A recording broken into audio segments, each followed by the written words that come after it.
Hello everyone, this is Shoaib Akhtar. Welcome back to other video. और यार आज के इस वीडियो में हमने आपके लिए फिजिक्स कवर कर लिया है, केमिस्ट्री कवर कर लिया है, बायो का चैलेंज लेंगे 100 डेज़ से। अब थोड़ा सा कम टाइम बचा हुआ है यहाँ पे। तो 100 डेज़ के अंदर अंदर हमें बायोलॉजी को ख़त्म करना है 2 आवर्स पर डे। कैसे हम लोग जो है 2 आवर्स के अंदर अंदर एक दिन में दे करके 360 आउट ऑफ 360 का टारगेट लेके चल सकते हैं। सो यार मैं यहाँ पर अगर एक सिंपल सी एस्टिमेट बताऊँ कि अगर आपके पास अभी 100 डेज़ है तो आप बैकलॉग भी उसके अंदर आपको कवर करना है, जो भी थोड़ा बहुत आपका बचा होगा आपको रिवीजन भी करना है कोचिंग में जो चल रहा है, एंड आपको सेल्फ स्टडी के लिए भी टाइम निकालना है। तो वो सेल्फ स्टडी टाइम में जो रिवीजन टाइम आपका बहुत कम टाइम होता है, जहाँ पर आप रिवीजन में मैं मान के चल रहा हूँ कि दिन में 6 घंटे से ज़्यादा आप नहीं दे पा रहे होगे। 6 घंटे के अंदर अंदर आपको फिजिक्स भी कवर करना है, केमिस्ट्री भी कवर करना है, बायो भी कवर करना है। तो ऑन एन एवरेज आप पर डे बायो को 2 घंटे ही दे सकते हो। एंड इतना ही टाइम के अंदर 100 डेज़ में कैसे हम 360 को टारगेट करके चल सकते हैं, आज के वीडियो में पूरा कवर करूँगा। सो मैं आपको क्या क्या चीज़ें बताने वाला हूँ एक बार शॉर्ट में बता देता हूँ। सबसे पहले कि हमें चैप्टर्स की प्रायोरिटी कैसे सेट करनी है, क्या रिसोर्स यूज़ करना है, कितना टाइम देना है एक एक रिसोर्स को, अपने वीक एरियाज को कैसे दूर करना है। बायोलॉजी बहुत कम लोगों का वीक एरिया होता है। बायोलॉजी मैक्सिमम स्टूडेंट्स के लिए एक उनका स्ट्रॉन्ग पॉइंट होता है। बायोलॉजी वो सब्जेक्ट है जो स्टूडेंट स्टार्टिंग में अटेम्प्ट करते हैं, ताकि उनको कॉन्फिडेंस आए। जैसे ही कोई लेट से टेस्ट स्टार्ट होता है तो सब लोग बायो पहले स्टार्ट करना प्रेफर करते हैं, ठीक है। बट बायो के अंदर भी आपके कुछ वीक एरियाज़ होंगे। आई नो मैक्सिमम स्टूडेंट जो बायो को अपना स्ट्रॉन्ग सब्जेक्ट मानते हैं, उनके भी 360 नहीं आ रहे होंगे टेस्ट्स में। उनके भी 2 3 4 क्वेश्चन कहीं ना कहीं गलत हो ही रहे होंगे। आपका वही कुल मिला के 335 340 तक ही जो है स्कोर अटक जाता है, ठीक है। मेरे साथ भी पर्सनली यही होता था। तो कैसे उस 330 पे अगर कोई स्टूडेंट अटका है, कोई बहुत अच्छा परफॉर्म कर रहा है, 330 340 वाला है, तो 360 तक कैसे कैसे पहुँचे। एंड अगर कोई उससे कम में है, 300 है, 280 290 है, तो वो 345 350 360 तक वो कैसे टारगेट कर सकते हैं, ठीक है। हाई यील्ड चैप्टर्स कैसे हैं, कौन कौन से हैं, जो मैं आपको बताऊंगा अभी। पढ़ना कैसे है, एंड पढ़ने के साथ साथ सिर्फ पढ़ना ही नहीं, रिवाइज भी कैसे करना है, और क्वेश्चन प्रैक्टिस कैसे करनी है, ठीक है। ये सारी चीज़ें मैं आपको बताऊंगा। मोस्ट इंपॉर्टेंट चैप्टर्स में क्या क्या आ जाता है, तो यहाँ पर आप देख लो, मैंने यहाँ पे 11th के कुछ चैप्टर, 12th के कुछ चैप्टर बता दिए हैं।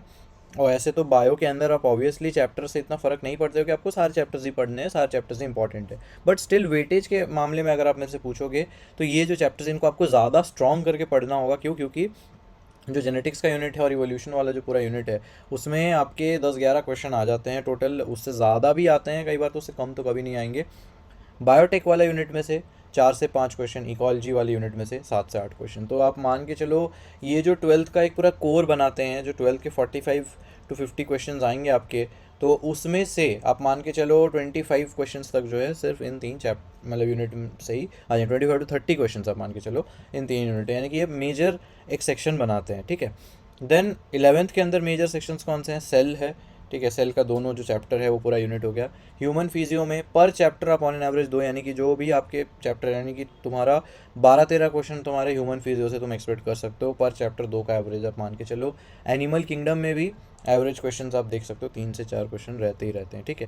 अब रिसोर्स में क्या यूज़ करना है, अगर आपने ऑलरेडी कर लिया है, वैसे बहुत कम लोग ही होंगे जो फर्स्ट टाइम पढ़ रहे होंगे, बट अगर आप मैक्सिमम चैप्टर्स के लिए मैं मान के चल रहा हूँ आपने ऑलरेडी कर लिया है, तो उसमें आपको एनसीईआरटी करना है, एनसीईआरटी बेस्ड क्वेश्चन प्रैक्टिस करनी है। अब मेरे से बहुत स्टूडेंट्स पूछते हैं कि भैया एनसीईआरटी बेस्ड एक अच्छा रिसोर्स बता दो। तो यार मेरे पास ये बहुत अमेजिंग बुक है, आप देख सकते हो, एमटीजी की तरफ से, objective NCERT at your finger tips, ठीक है। बेसिकली ये है क्या, ये है MCQs extracted from each line of latest NCERT text book. तो मेरे पास ये बायो की बुक है, यहाँ पर फिजिक्स की भी आती है, केमिस्ट्री की भी आती है, आप उनको भी चेकआउट कर सकते हो। बट इसमें क्या क्या फीचर्स है ये NCERT at your finger tips के अंदर मैं आपको बताता हूँ। जैसे कि आप देख सकते हो, NCERT NEET trend indicator, notes with HD pages. तो जैसे ही आप कोई भी चैप्टर को ओपन करते हो, पहले आपको यहाँ पर कंटेंट्स पेज दिख जाएगा, इसमें सारी चीज़ें सारा सिलेबस कवर्ड है। लेट्स से कि मैं कोई भी चैप्टर को ओपन करता हूँ, तो स्टार्टिंग में मेरे को सारे साइंटिस्ट कवर हो जाएंगे, ठीक है। साइंटिस्ट के सारे इंपॉर्टेंट चीज़ें कवर हो जाएंगे। देन उसके बाद लेट्स से मैं कोई चैप्टर अगर स्टार्ट करूँ, तो वहाँ पर मेरे को जो वेटेज है, पूरा वेटेज आपको दिखता है यहाँ पे, कि पिछले 3 साल में कौन से टॉपिक में से कितने कितने क्वेश्चन आए, पूरा पाई चार्ट बन के आ जाता है। देन आपको जो यहाँ के जो एनसीईआरटी के नोट्स के पेजेस हैं वो काफ़ी अमेजिंग हैं।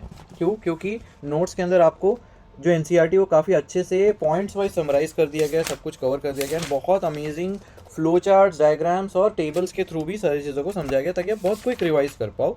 देन ये सब के बाद आपका MCQs कॉर्नर चालू हो जाता है। एंड MCQs कॉर्नर की खास बात अगर आप देखोगे तो यहाँ पर इनफैक्ट पेज नंबर भी मेंशन्ड है जिस पेज से ये क्वेश्चन को उठाया गया है। तो ये काफ़ी एक अमेजिंग फीचर है कि आपको यहाँ पे पेज नंबर तक मेंशन्ड है, ताकि आप अगर वो पेज को कवर कर रहे हो तो उसके क्वेश्चंस को प्रैक्टिस कर सकते हो। देन बाकी फॉर्मेट वाले क्वेश्चंस भी है जो एग्जाम स्कोरर सेक्शन में आपके आते हैं, जहाँ पे आप देख सकते हो exemplar based question, assertion reason questions हो गए, देन आपका स्टेटमेंट बेस्ड हो गया, मैचिंग टाइप हो गया, ये सारे टाइप के क्वेश्चंस यहाँ पर आपको देखने को मिलता है।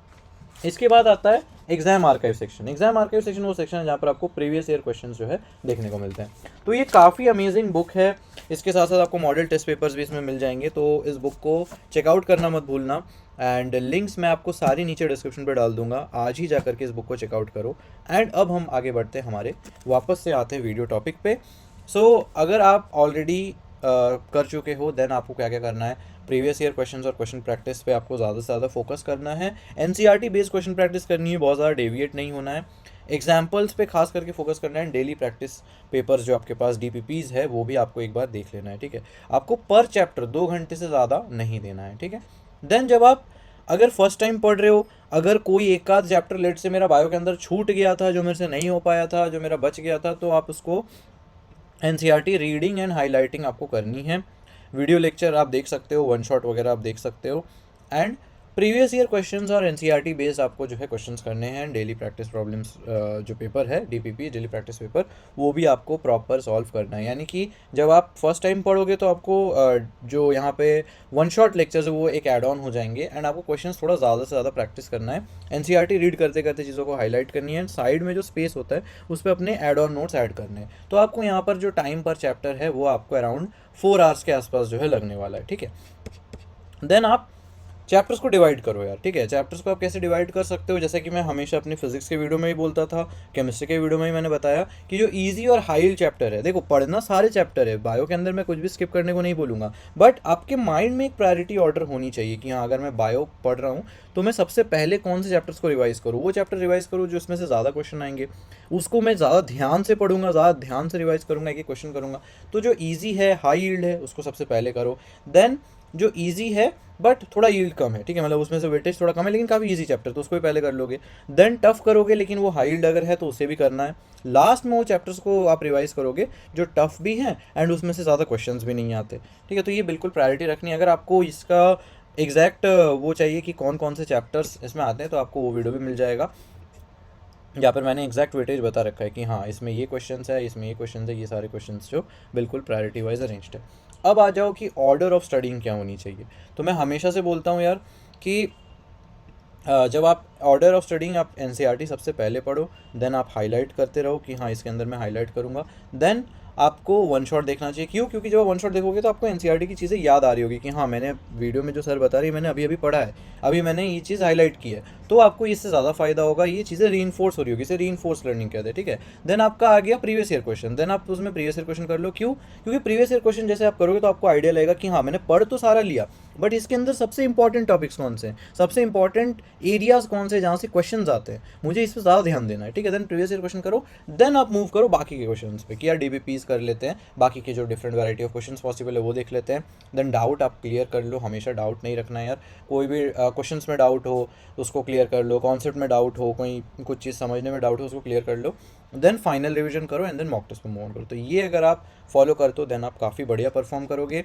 सो यार बस मैं एक कोट सेंड करना चाहूँगा, you don't have to be great to start. मतलब जब आप शुरू कर रहे हो तो आपको बहुत ज़्यादा ग्रेट होने की ज़रूरत नहीं है, आप जो है बहुत अच्छे पढ़ाई में रहो ये भी ज़रूरी नहीं है, but you have to start to be great. मतलब कि तुम एटलीस्ट स्टार्ट करो, मेहनत करो, देन आप जो है फाइनली एक एंड स्टेज पे पहुंच सकते हो। जो आपका टारगेट है लेट्स से 360 और 360 अगर बायो में टारगेट है आप वहाँ तक जो है पहुँच सकते हो, ठीक है। तो बट आपको एटलीस्ट स्टार्ट तो करना पड़ेगा। तो ये 100 डेज़ का आप चैलेंज लो कि 2 घंटे को मैं जो है बहुत अच्छे से बायो को दूंगा पर डे। मैं ये नहीं कह रहा आप डेली 2 घंटे बायो पढ़ो, हाँ अगर आप ऑल्टरनेट करते हो तो उस हिसाब से वो डबल हो जाएगा, ऑल्टरनेट डे 4 घंटे भी पढ़ सकते हो, बट ऑन एन एवरेज आपका 2 घंटे निकल के आना चाहिए पर डे अगर आप कैलकुलेट करोगे, ठीक है। सो यार होपफुली आपको ये वीडियो क्लियर हुआ होगा, आपको समझ आ गया होगा कि आपको बायो को कैसे डील करना है लास्ट 100 डेज़ में। ऐसे ही वीडियोज़ के साथ मैं मिलता रहूँगा, तब तक के लिए यार